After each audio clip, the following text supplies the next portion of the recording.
మనతో జాయిన్ అయ్యారు కాంగ్రెస్ నాయకుడు చరణ్ కౌశిక్ యాదవ్ గారు. నమస్తే అండి. సో చరణ్ గారు, నిన్న జరిగిన ఎల్కతుర్తి బీఆర్ఎస్ రజతోత్సవ సభ ఎలా చూస్తుంది కాంగ్రెస్ పైనే ప్రధానంగా ఆయన విమర్శలు ఎక్కువ పెట్టారు, బాణాలన్నీ మీ వైపే ఉన్నాయి. ఏంటి అంటే కొన్ని ఆయన చెప్పినవి మీకు చెప్తాను. ఎన్నికల హామీలు నెరవేర్చలేదు అనేది ఒకటి మేజర్గా ఆయన ప్రస్తావించారు. అలాగే కమిషన్ల రాజ్యం 20-30% కమిషన్ల రాజ్యం నడుస్తోంది తెలంగాణలో అని అన్నారు. ఆయన పాలనలో 4 చినుకులు పడితే అకౌంట్లో జమ అయినటువంటి డబ్బులతో మెసేజ్లు వస్తుంటే టపటపా అని మెసేజ్లు వచ్చేవి. ఈ రోజు వస్తున్నాయా అని కూడా అక్కడ వచ్చినటువంటి జనాల్ని అడిగిన అప్పుడు వాళ్ళందరూ కూడా లేదు లేదు లేదు అనే సమాధానం చెప్పారు. సో ఏంటి మరి కాంగ్రెస్ పాలన ఈ రకంగా గత సీఎం ఇన్ని విమర్శలు ఎక్కువ పెట్టడానికి మీరే ఛాన్స్ ఇచ్చినట్టు అవ్వలేదా? అంటే ప్రధానంగా తను ప్రతిపక్ష నాయకుడు కాబట్టి తను ఏదైనా మాట్లాడతాడు. ప్రధానంగా ఇక్కడ 99.9% కాంగ్రెస్ ప్రభుత్వాన్ని విమర్శలు చేస్తూ భారతీయ జనతా పార్టీని జస్ట్ 11 సంవత్సరాల కాలంలో 11 పైసలు కూడా ఇవ్వలేదని చెప్పేసి ఒకే ఒక వాక్యం మాత్రమే మాట్లాడిన పరిస్థితి. అది కూడా పూర్తి సెంటెన్స్ మాట్లాడలే. అదే కాకుండా ఇక్కడ ఇప్పుడు రైతు బంధు సంబంధించి వారు మాట్లాడారు.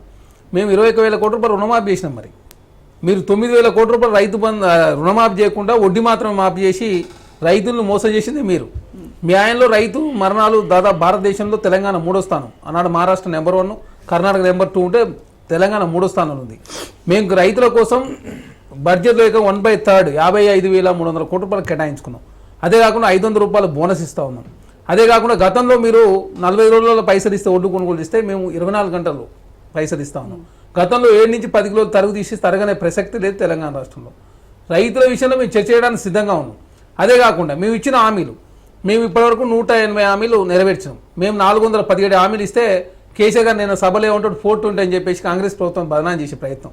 మేము ఇచ్చిన హామీలు 417 అయితే 180 హామీలు మేము నెరవేర్చినాం. మేము చర్చ చేయడానికి సిద్ధంగా ఉన్నాం. అంటే ప్రతిపక్ష నాయకుడు అసెంబ్లీ రాకుండా 53 లక్షల జీతం తీసుకొని 2 గంటలు మాత్రమే అసెంబ్లీకి వచ్చిపోయాడు. అక్కడ జగన్మోహన్ రెడ్డి గారు అట్నే 2 గంటల పాటు వచ్చిపోయాడు. ఇక్కడ కేసీఆర్ గారు కూడా 2 గంటల పాటు మాత్రమే అసెంబ్లీకి వచ్చి జీతం మాత్రం తీసుకుంటూ కానీ ప్రజా సమస్యలు మేము మాట్లాడడం లేదు. మీరేమన్నా మీరు మీ ఆయనలో మరి ఏం డెవలప్మెంట్ జరిగిందో మరి చర్చ చేద్దామంటే పిల్లలు అడిగేదానికే మీరు సమాధానం చెప్పలేకపోతున్నారు. ఇంకా నేను చేంజ్ చేయాలని ఇప్పుడు మరి పిల్లలు అంటే వాళ్ళు ఏమన్నా మైనర్లా? మరి అయితే ఆయన దృష్టిలో మైనర్లా అయింది ఏమన్నా? వాళ్ళు నాయకులే, మీరు నాయకులే కదా. వాళ్ళు ఎమ్మెల్యే ఎలక్ట్ అయ్యారు, మీరు ఎమ్మెల్యే ఎలక్ట్ అయ్యారు, మీరు ప్రతిపక్ష నాయకులు. మరి అట్లాంటప్పుడు ఆ పిల్లలకి ఇస్తే అయిపోదు కదా. బీఆర్ఎల్పీ నేతని మీకాడ ఎందుకు పెట్టుకుని బీఆర్ఎస్ పార్టీ అధ్యక్షుడు మీకెందుకు, బీఆర్ఎల్పీ నేత మీకెందుకు? ప్రజా సమస్యలు అసెంబ్లీ మాట్లాడకుండా ఎందుకు ప్రజల సమయాన్ని వృధా చేస్తా ఉన్నారు? మీ 10 సంవత్సరాల కాలంలోనేమో అసెంబ్లీ నిర్వహించరు, ప్రతిపక్షాలకు అవకాశం ఇవ్వరు. మేము 17 గంటల పాటు రికార్డు స్థాయిలో అసెంబ్లీ నిర్వహించినాం, ప్రతిపక్షాలకు అవకాశం ఇచ్చినాం, ప్రజా సమస్యలు మాట్లాడిన చెప్పి కాంగ్రెస్ పార్టీ కోరుతా ఉంది. మీరు అసెంబ్లీకి వస్తానికి చేతగాక అధికారంలో ఉన్న ముఖ్యమంత్రిగా ఫామ్ హౌస్లో రెస్ట్ తీసుకుని ఎవరు? ప్రతిపక్షంలో కూడా అదే పరిస్థితి.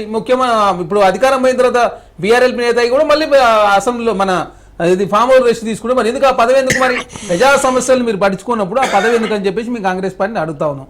అదే కాకుండా మేమేమి హామీలు నెరవేర్చినామో చర్చ చేయడానికి సిద్ధంగా ఉండు మా ముఖ్యమంత్రి గారు, మా డిప్యూటీ సీఎం గారు. మీ తరఫున బీఆర్ఎల్పీ నేత, డిప్యూటీ బీఆర్ఎల్పీ నేత ఇద్దరు వస్తే సమాధానం చెప్పడానికి సిద్ధంగా ఉన్నాం. నిన్న సభలో కూడా మీరు చూడండి, బీఆర్ఎల్పీ నేత అధ్యక్షుడుగా కేసీఆర్ గారు, వర్కింగ్ మెయిన్ కేటీఆర్ గారు, ఇటు సైడ్ ఒక లెఫ్ట్ కేసీఆర్ గారు, రైట్ కేటీఆర్ గారు ఉంది. మరి కౌన్సిల్లో ప్రతిపక్ష నేత మధుసూదనాచారి పూట లేదు, అదేవిధంగా రాజ్యసభలో ప్రతిపక్ష నేత కేఆర్ సురేష్ రెడ్డి గారు పూట లేదు, వారితో మాట్లాడిపోలే. ఇప్పుడు కేటీఆర్ గారు మాట్లాడితే మిగతా వాళ్ళ ప్రాబ్లం అవుతుంది కాబట్టి ఎవరు మాట్లాడకుండా స్వాగతం విన్యాసం దయాసాగర్ రావు గారు, తర్వాత కేసీఆర్ గారు మాట్లాడి సభను క్లోజ్ చేసిన పరిస్థితి. ఇక్కడ ఏమైందంటే పాత సీసాలో కొత్త సారా తప్ప ఏమి ఇక్కడ కేసీఆర్ గారు నిన్న చాలా స్పష్టంగా అర్థమైంది ఏంటంటే భారతీయ జనతా పార్టీతో భవిష్యత్తులో బీఆర్ఎస్ పార్టీ కలిసి పనిచేయబోతా ఉన్నారు. గతంలో అదే జరిగింది. కాంగ్రెస్ పార్టీ మొదటి నుంచి చెప్తా ఉంది. ఎందుకంటే 9 సంవత్సరాల కాలం పాటు భారతీయ జనతా పార్టీ తెచ్చిన అన్ని బిల్లులకు మద్దతు ఇచ్చారు. మొన్న ఎంపీ ఎలక్షన్ లో గుండు ఊతగా భారతీయ జనతా అమ్ముడు పోవడం తోటి ప్రధానంగా కేసీఆర్ 1 అవర్ స్పీచ్ లో అర్థమైంది ఏంటి అంటే కలిసి అంతే ఒక్కటే సెకండ్ అందరికి అర్థమైపోయింది. కాంగ్రెస్ ఇప్పుడు 99.9% కాంగ్రెస్ పై మాట్లాడు కరెక్టే. మరి బీహార్కి ఇచ్చినట్టు ఏమన్నా 59,000 కోట్ల రూపాయలు ఇచ్చిందా కేంద్ర ప్రభుత్వం? లేదా ఆంధ్ర రాష్ట్రానికి ఇచ్చిన 1,00,000 కోట్లు ఇచ్చిరా? లేకపోతే భారతీయ జనతా పార్టీ రాష్ట్రాలకు ఏ విధంగా నిధులు ఇస్తుందో మీకు తెలుసు కదా. తెలంగాణకు తీవ్ర అన్యాయం చేస్తూ ఉంటే విభజన హామీలు నెరవేర్చకుండా ఆనాడు 7 మండలాలు ఆంధ్రకు పోయినప్పుడు మీరు పట్టించుకోలేదు. అదే ఐటీఆర్ బయట తీసుకుపోయినప్పుడు మీరు పట్టించుకోలేదు. నరేంద్ర మోడీ గారు తల్లించి బిడ్డ వేరు చేసి తెలంగాణ అవమానించారు, తెలంగాణ ఏర్పాటు చేసిన చెప్పి మాట్లాడితే మీరు ఆనాడు 9 సంవత్సరాల కాలం పాటు భారతీయ జనతా మద్దతు ఇచ్చారు. తర్వాత ఎంపీ ఎలక్షన్లో ఎమ్మెల్యే ఎలక్షన్లో 37% ఓట్లు వచ్చిన 35 స్థానాలు గెలిస్తే ఎంపీ ఎలక్షన్లో 17% ఓట్లు గుండు 0. 2005లో 5 ఎంపీలు, 2009లో 2, 2014లో 11 మంది, 2019లో 9 మంది ఈ రోజు బీఆర్ఎస్ పార్టీ గుండు 7 స్థానాలు థర్డ్ ప్లేస్, ఏకంగా డిపాయిడ్ అయిన పరిస్థితి, 2 స్థానాల మధ్య సెకండ్ వచ్చిన పరిస్థితి. కాబట్టి BRS party Bharatiya Janata party లోపాయకర ఒప్పందని చెప్పేసి తెలంగాణ ప్రజలకందరూ కూడా అర్థమైంది. కాబట్టి బీజేపీని కూడా విమర్శించింది కదా, బబ్రాజమానం, భజగోవిందం, శుష్కప్రియాలు, శూన్యహస్తాలు. మేడం ఇక్కడ 157 మెడికల్ కాలేజ్ తెలంగాణకి ఇచ్చారు. అదే రెండే వ్యాఖ్యలు చెప్తా ఉన్నావు, పూర్తి స్థాయి సెంటెన్స్ కూడా కాదు. అదొకటి 11 సంవత్సరాల కాలంలో 11 పైసలు కూడా ఇవ్వలేదు, ఈ రెండే కదా. మరి ఏమన్నా జాతీయ నాయకుడు బీఆర్ఎస్ పార్టీ భారత రాష్ట్రం అంటివి, జమ్మూ కాశ్మీర్లో అంతమంది చనిపోయారు, దాని మీద మాట్లాడాలి కదా. నేను కేంద్రానికి పెద్ద మద్దతు ఇస్తున్నాను, ఇంకోటి చాలా మాట్లాడుతాను అనుకున్నాం. మీరు జాతీయ పార్టీ మహారాష్ట్రలో శాఖ ఉంది, ఆంధ్రలో ఒక శాఖ ఉంది. గతంలో మీరు ఏమి స్టాలిన్ కాడి పోయి మాట్లాడారు, మమతా బెనర్జీ కాడి పోయి మాట్లాడారు, తమిళనాడు జార్ఖండ్ పోయి హేమంత్ సోరెన్ కాడ మాట్లాడారు, తర్వాత భారతీయ కాంగ్రెస్ పార్టీ ఇండియా కుటుంబంలో పార్టీలన్నీ దగ్గర పోయి మాట్లాడారు కదా.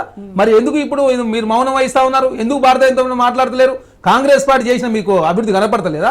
మేము చర్చ చేయడానికి సిద్ధంగా ఉన్నాం. మీరు ఇచ్చిన ఉద్యోగాలు ఎన్నో, మేము ఇచ్చిన ఉద్యోగాలు ఎన్నో, మేము వచ్చిన తర్వాత ఇన్ఫ్లేషన్ రేట్ పెరిగిందా తగ్గిందా, మేము వచ్చిన తర్వాత జిఎస్టీ పెరిగిందా తగ్గిందా, మేము వచ్చిన రుణమాఫీ చేసినామా లేదా, గిట్టుబాటు ధర ఇస్తున్నామా లేదా, లేకపోతే తెలంగాణ రాష్ట్ర కాంగ్రెస్ ప్రభుత్వం వచ్చిన తర్వాత ఎడ్యుకేషన్ మీద మేము ఎన్ని రివ్యూలు చేసినాం, ఏ విధంగా బడ్జెట్ కేటాయిస్తాం, గురుకులాల పరిస్థితి అన్ని మేము మాట్లాడతాం.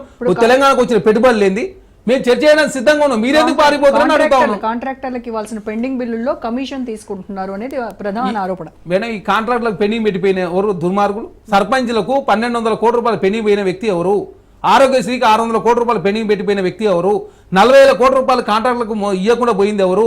60,000 కోట్ల రూపాయలు ఇంకా మిగతా చెల్లింపులు చేయకుండా 1,10,000 కోట్ల రూపాయలు పెండింగ్లు పెట్టిపోయి తెలంగాణ రాష్ట్రంలో కాంట్రాక్టర్లు ఇబ్బంది పెట్టింది మీరే. పెట్టిపోయారని చెప్పేసి మీరు వాటిని ఆపేస్తారా? ఆపేస్తే ఇక్కడ పైసలు ఎక్కడ ఉన్నాయి? మేము ఒక్కోటి క్లియర్ చేసుకుని పోతున్నాం. సర్పంచ్లకు సంబంధించిన నిధులు దాదాపు 600 కోట్ల రూపాయలు చెల్లించినాం, ఇంకో 800 కోట్ల రూపాయలు ఇవ్వాలి. ఆరోగ్యశ్రీకి 600 కోట్ల రూపాయలు ఇచ్చినాం. ఒక్కొక్కటి రోజు ఖర్చులు తక్కువ చేసుకుని ఆదాయ మార్గాలు పెంచుకుని ఒక్కొక్కటి క్లియర్ చేసుకుని మీకు చూస్తే 40,000 కోట్లకు సంబంధించిన బిల్లులు ఎలాంటి తీర్మానాలు లేకుండా, సర్పంచ్ గ్రామ సభల తీర్మానం లేకుండా ఒట్టినే పనులు చేసుకొని పైసలన్నీ అంటే ఒట్టినే వాళ్ళంతా మభ్యపెట్టే ప్రయత్నం మీరు చేసిన. 3సారి మేమే వస్తున్నాం అధికారంలోకి, మీ ఇష్టం వచ్చి చేసుకోని చెప్పి పోయారు. తెలంగాణ రాష్ట్రంలో జాతీయ స్థాయిలో పరిస్థితి మీరు చూస్తూ ఉన్నారు. ఒక రియల్ ఎస్టేట్ కుదేలు అవుతాడా, భూముల రేట్లట తెలంగాణ రాష్ట్రం తగ్గినని చెప్పి కేసీఆర్ గారు మాట్లాడదు. అర్థం అవుదా? ఎకనామిక్ సర్వే చాలా స్పష్టంగా చెప్పింది. దేశంలో 10% ఉన్నటువంటి రియల్ ఎస్టేట్ ఆదాయం 7% తక్కువైందని చెప్పేసి ఎకనామిక్ సర్వే చెప్తే కూడా ఏకంగా దేశవ్యాప్తంగా తగ్గితే దానికి తెలంగాణ రాష్ట్రం కాంగ్రెస్ ప్రభుత్వం మీద తీసుకొస్తే 3 సంవత్సరాల నుంచి తెలంగాణ రాష్ట్రంలో రియల్ ఎస్టేట్ తగ్గుముఖం పట్టింది. ఆనాడు కేసీఆర్ గారు ఉన్నప్పుడు జరిగింది అది. అంటే తెలంగాణ సమాజం పిచ్చోళ్ళు ఎర్రోళ్ళు అని చెప్పి కేసీఆర్ గారు అనుకుని ఉండొచ్చు. వారి అకౌంట్లో 1515 కోట్ల రూపాయలు ఉన్నాయి, 100 కోట్ల రూపాయలు వైటముడు ఖర్చు పెట్టారు. ఢిల్లీలో ఒక కార్యాలయం ఉంది వాళ్ళకు. కాంగ్రెస్ పార్టీ 60 సంవత్సరాలు ఈ దేశాన్ని పాలించిన పార్టీ. చాలా రాష్ట్రాల్లో మేము కాంగ్రెస్ పార్టీ ముఖ్యమంత్రులు ఉన్నారు, అయినా మాకు ఢిల్లీలో మొన్ననే కార్యాలయం ఏర్పాటు చేస్తున్నాం. అదే కాకుండా తెలంగాణ రాష్ట్రంలో మన గచ్చిబౌలిలో 10 ఎకరాల స్థలం ఉంది, ఇక్కడ జూబ్లీస్ లో ఉంది. అన్ని జిల్లాల్లో బీఆర్ఎస్ పార్టీ కార్యాలయాలు ఉన్నాయి. 1500 కోట్ల రూపాయలు ఉంది. టీ న్యూస్ ఉంది, నమస్తే తెలంగాణ. మీరు చేసుకుంది గద్దప్ప తెలంగాణ ప్రజలు మీరు ఏం చేసిందని చెప్పేసి మేము అడుగుతా ఉన్నాం. 7 లక్షల కోట్లు అప్పు చేసి కాంగ్రెస్ పార్టీ ఎక్కడ అడుగుతుందో, కాంగ్రెస్ పార్టీ అడిగితే ఎట్లా సమాధానం చెప్పబడుతుందో, తెలంగాణ సమాజం నన్ను చీదరించుకుంటారని చెప్పేసి మీరు అసెంబ్లీ రాకుండా ఫామ్ హౌస్ లో రెస్ట్ తీసుకుంటారు కదా. మీకు సిద్ధశుద్ధి ఉంటే బీసీలకు బీఆర్ఎల్పీ నేత ఇస్తావా, అదేవిధంగా బీఆర్ఎస్ పార్టీ అధ్యక్షులు చెప్పాల్సిన అవసరం ఉంది.